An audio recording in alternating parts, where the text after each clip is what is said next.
Lucienne Valadas va tester un dispositif expérimental. Je vais vous montrer un petit peu comment ça marche. C'est, je pense, du matériel que vous avez l'habitude d'utiliser. Une équipe du CHU est venue former l'infirmière qui la côtoie tous les jours. Tensiomètre, glucomètre, pèse-personne, des appareils de mesure classiques, mais ceux-là sont reliés à un émetteur. Plusieurs fois par semaine, il va transmettre les informations recueillies à l'infirmière, au médecin traitant et à une équipe de spécialistes. Alors là, ici, ça clignote en bleu.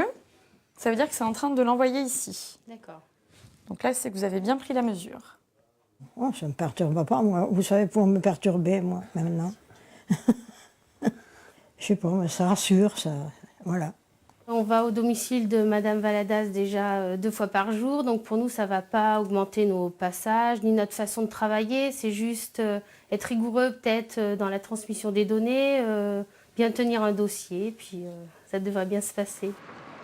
Regarde ces glycémies, regarde. Tu vois, elles ont augmenté un petit peu. Les données recueillies sont traitées dans ce service du CHU. Il s'agit de démontrer les bénéfices du suivi médical à distance. Un travail en amont pour éviter des hospitalisations traumatisantes et coûteuses et pour améliorer la qualité de vie du patient. Chez l'insuffisant cardiaque, on va surveiller le poids 2 fois par semaine. Si par exemple, entre ces 2 prises, il y a une prise de 2 kg, on sait très bien que chez le patient âgé qui a une insuffisance cardiaque, c'est de l'eau. Donc on enverra un message d'alerte au médecin traitant qui lui verra pour modifier une thérapeutique. Le CHU recherche des volontaires de plus de 65 ans atteints de pathologies chroniques. Il y en a déjà 80, il en faut plus de 500.